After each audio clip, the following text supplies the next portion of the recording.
Père. Je crois que j'ai dit un peu trop le même mot à répétition et le codex n'a pas accepté. Mais demande break. Application fermée. Bon, je vais refaire. Mes frères de Cavaillon, n'écoutez pas ce que vous disent les de politiciens. Ah, puisque je ne peux pas le dire si ça va couper. Contrôle de parole. Fais gaffe à pas dire des insultes, ce n'est pas nécessaire. C'est ça, mon Dieu. Ah, je te dis rien. Ben ouais, j'ai compris. C'est pour ça que t'as rien besoin de dire. Pourquoi tu demandes? Parce que j'aime bien quand c'est toi qui me réponds.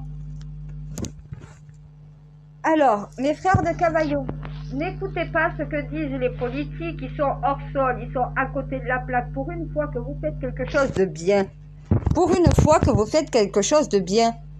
Vous n'avez pas fait un parc d'attractions. Vous avez mis des attractions en libre service pour tous les habitants. À un moment donné, qu'on demande à ces habitants s'ils ont payé. Zéro. Tout a été offert par les dealers du quartier. Au lieu qu'ils vous empêchent de circuler, au lieu qu'ils fassent la police en bas, au lieu qu'ils soient avec les scooters à faire un boucan pas possible, les habitants de ces quartiers, regardez les dealers au final quand ils veulent faire un effort. Alors certes, ça paraît bizarre des dealers qui offrent comme ça et qui au final, au lieu de dealer, organisent une journée de fête dans le quartier. Moi, je vous dis bravo mes frères, pour une fois, vous n'avez pas foutu bordel. Et c'est pas vous qui étiez dehors dans la rue à casser, le 14 juillet. Vous avez fait ce que je vous ai conseillé. Organisez quelque chose pour votre quartier plutôt que d'y foutre le feu. Vous avez, au lieu de foutre le feu, vous avez donné la possibilité aux habitants de passer un bon moment tous ensemble. À un moment donné, vous dealez, c'est une chose. Mais n'emmerdez pas votre quartier pour autant. Là, vous l'avez pas emmerdé, vous lui avez rendu service. Voilà. Est-ce que c'est si compliqué de dealer et de respecter ton quartier? De dealer et de respecter les habitants qui vivent avec toi? À un moment donné, tu peux vendre de la drogue à quelqu'un qui vient consommer. Après tout, t'es vendeur, il est consommateur dans une société où il n'y a que la vente et la consommation qui comptent sur cette planète et l'argent. À un moment donné, les reproches, faut arrêter de vous en faire. Parce que tous les pays sont dans la même situation. Accrochez au pognon. Vous avez offert, avec votre cœur, des saucisses pour tous ceux qui en voulaient. Gratuitement. À côté de ça, vous avez loué des aires gonflables, des piscines pour les petits de votre quartier. Mais bien sûr que ces de politiciens ne regardent que c'est des dealers qui ont organisé ça. C'est justement. C'est des dealers qui ont organisé ça. Sans demander le moindre centime. Le jour du 14 juillet, plutôt que de tout péter, plutôt que d'affronter la police et de l'attaquer, vous avez préféré faire une bonne action que de faire une mauvaise action. Merci mes imams. Merci mes imams. Mes imams. Mes médiateurs. Tous ceux qui ont répondu présent à l'appel, merci parce que c'est grâce à vous, hein. C'est pas grâce à l'État, c'est pas grâce à la police, c'est pas grâce aux politiques, hein. C'est grâce à vous qu'ils êtes dans ces quartiers pour faire passer un message de paix. Heureusement que vous étiez là. Et on parle du protocole policier, on parle des décisions qu'a pris voilà Macron, on parle de l'autorité de Darmanin et de Dupond-Moretti, mais on n'a pas parlé de tout ce que vous avez fait dans le quartier pour pas que ça pète. Merci mes imams, merci mes surveillants, voilà. Oui mon Dieu. Bien sûr que c'est sûr. Ça s'appelle une bonne action pour tous. Ça s'appelle organiser un moment de fraternité. C'est pas parce que c'est un dealer que forcément t'es une mauvaise personne. Faut arrêter de catégoriser le dealer comme une mauvaise personne. Est-ce que le pluraliste est une mauvaise personne? Pourtant, le pluraliste est responsable de combien de vies tuées par le tabac? C'est lui qui le vend. Hein. Alors pourquoi un dealer serait tenu plus responsable qu'un buraliste ou qu'un supermarché qui vend de l'alcool? Si l'alcool fait des ravages, alors il faut l'interdire aussi. Si la clope fait des ravages, faut arrêter de les produire. Si la drogue fait des ravages, À un moment donné, on ne peut pas dire faut arrêter la drogue quand à côté de ça, on légitime l'alcool et on légitime au final le tabac. Le tabac fait plus de morts que la drogue au volant. Le tabac fait plus de cancer sur cette planète que la drogue que tu vas fumer ou que tu vas t'injecter. Certes, vous croyez qu'il y a beaucoup de craqués? Il y a plus de fumeurs de shit. Le shit ne tue pas. Tu peux pas faire une overdose de shit. Tu vas juste faire un malaise vagal, c'est tout. À un moment donné, ceux qui vendent du shit sont pas des meurtriers pour autant, comparé à celui qui va te vendre du crack. Tu peux vivre toute ta vie en fumant du shit, hein.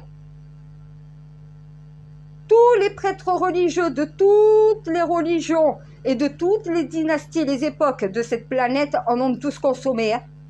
Ils ont vécu beaucoup plus longtemps que la plupart des gens qui n'en fumaient pas, qui n'en consommaient pas.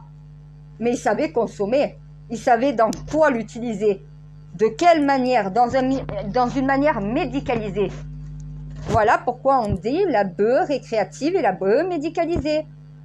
La bœuf doit toujours être utilisée comme un médicament et non pas comme une défonce. Celui qui va vouloir se défoncer ne va pas pouvoir gérer. À un moment donné, c'est ça le problème. C'est que normalement, la bœuf, c'est chez toi, c'est pour t'aider à dormir. La bœuf, c'est chez toi pour supporter une chimio ou tout acte médical lourd. La bœuf, c'est quand tu es en dépression, c'est pour pouvoir décompresser, pas soigner ta dépression. C'est qu'une aide apportée en plus d'un suivi psychiatrique. Mais il ne faut pas devenir accro. C'est pas tu fumes du matin jusqu'au soir. Et les doses doivent être contrôlées. À un moment donné, oui, il faudrait peut-être légaliser. Ou faudrait peut-être... Alors, la dépénalisation, c'est un problème. C'est qui est dépénalisé? Le consommateur ou le dealer? Si les deux sont... Eh bien oui, ça veut dire qu'au final, c'est légitimé. À un moment donné, si tu vends du tabac et que le tabac peut tuer, alors dans ces cas-là, pourquoi les dealers ne peuvent pas vendre du tabac, de la drogue? Eh bien oui, pourquoi on définit que la drogue est plus nocive que tout le reste sur cette planète? Qui en a décrété ainsi? Ils n'ont même pas fait les effets pour savoir ce que ça fait exactement sur le cerveau, ils partent sans savoir. Eh, à un moment donné, je suis désolée, j'ai fumé toute ma vie et je suis pas conne pour autant, hein, je me suis pas grillé les neurones, hein, bien au contraire. Sinon, je pourrais pas faire cette mission, je peux te l'assurer. Hein. Ah ben oui, tu confirmes, et je confirme aussi. Parce que tout dépend comment tu consommes. Tout dépend quel fumeur t'es. Tout dépend quel drogué t'es. Tout dépend quel alcoolique tu es. Il y a celui qui va boire un verre lors du repas. Il y a celui qui va boire un verre lors des repas plus à l'apéritif. Et il y a celui qui, dès le matin, va déjà boire un verre. À jeun. Dis-moi comment tu bois et je te dirai quel alcoolique tu es. Dis-moi quelle consommation de drogue tu as, je te dirai quel type de consommateur et de drogué tu es. Pareil avec le tabac. Si tu fumes une cartouche par semaine, c'est pas comme si tu fumais un paquet de clopes. Mais ça, c'est la logique. Je sais, il n'y en a plus. C'est justement mon problème. La logique a disparu de cette planète. Va falloir la retrouver d'urgence. Non, mais moi, je suis furieuse.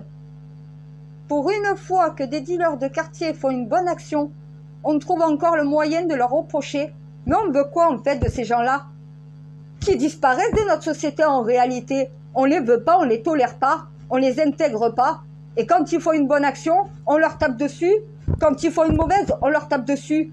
Mais comment tu veux qu'ils progressent? Déjà, ils n'ont pas foutu la merde dans le quartier. Ils ont fait tout l'inverse. Moi, j'ai contacté des familles de ce quartier. Je leur ai demandé ce qu'ils en pensaient. Ah ben, je leur ai demandé. Ils m'ont dit, on est surpris que ça soit des dealers qui aient fait ça. Surpris. Voilà. Les politiques, eux, commencent à monter sur les chevaux. Voilà. commencent à vouloir partir au combat contre des gens qui n'ont rien fait de mal. Alors quand ils font quelque chose de mal, on les accuse, mais quand ils font quelque chose de bien, on les accuse aussi de faire quelque chose de mal. Ils n'ont rien fait, à part louer des aires gonflables, louer des piscines, pour permettre justement à tout le quartier d'en profiter. Pour le 14 juillet, voilà la fête du 14 juillet pour eux. Il n'y a jamais rien dans ces quartiers. Ils ont amené la fête jusqu'au quartier. Voilà, ils m'ont écouté. Dans mes publications YouTube, écoute ce que j'ai partagé. Je leur ai dit de faire ça avec les feux d'artifice.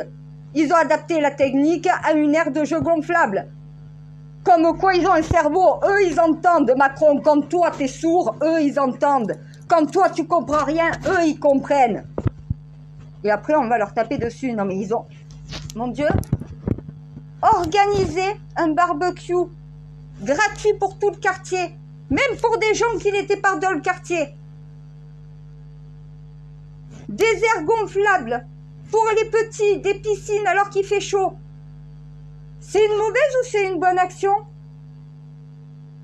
Ah là, c'est une bonne action. Sauf que comme ça vient des dealers, directement, tampon, cas social, problème, il y a une mauvaise idée derrière. Non, non.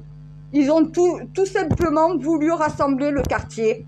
Au lieu justement de s'y opposer. Pour une fois qu'ils font une bonne action, encore on trouve le moyen de leur reprocher. À un moment donné, pétez tout. Voilà. Ils ont raison. Je leur donne raison, au final, ils ont eu raison de tout casser. Quand on voit la mentalité de ceux qui sont au pouvoir dans ce pays, quand on entend des maires qui disent « ils ont organisé les dealers, donc voilà une fête foraine ». Oui, mais tout était gratuit. Ils ont invité les gens de quartier à venir en profiter. Ils n'ont pas cassé quoi que ce soit, ils n'ont pas brûlé quoi que ce soit. Ce jour-là, ils ont fait une bonne action pour tout le monde. Et encore, on leur reproche. Mais pétez tout, vous avez raison. Que vous fassiez quelque chose de bien ou que vous fassiez quelque chose de mal, de toute façon, ça les dérange. Au point où ils veulent pas accepter quoi que ce soit venant des dealers. Ils n'arrêteront pas de dealer. Mais si déjà ils se comportent mieux envers la société, c'est déjà mieux. C'est un mieux pour notre société s'il y a moins de division, s'il y a moins de violence. Si dans les quartiers ça se passe comme ça, plutôt que ça soit Bagdad. Oui, à un moment donné, ils sont jamais contents. Jamais contents. Jamais. Les dealers foutent la merde, ils sont profits. C'est un problème. Mais quand ils font une bonne action, c'est un problème aussi. Mais qu'est-ce qu'on veut d'eux en vérité? Qu'ils arrêtent de dealer, ils ne le feront pas. Financièrement, ils tomberont au fond du gouffre, ils le savent. Ils s'enrichiront jamais d'une autre manière. Et ils gagnent plus que n'importe qui dans la société. Ils sont peut-être moins cons. Mais l'illégal rapportera toujours plus. Quand tu vis dans des quartiers comme ça et pas dans des beaux quartiers, c'est normal de vouloir s'enrichir.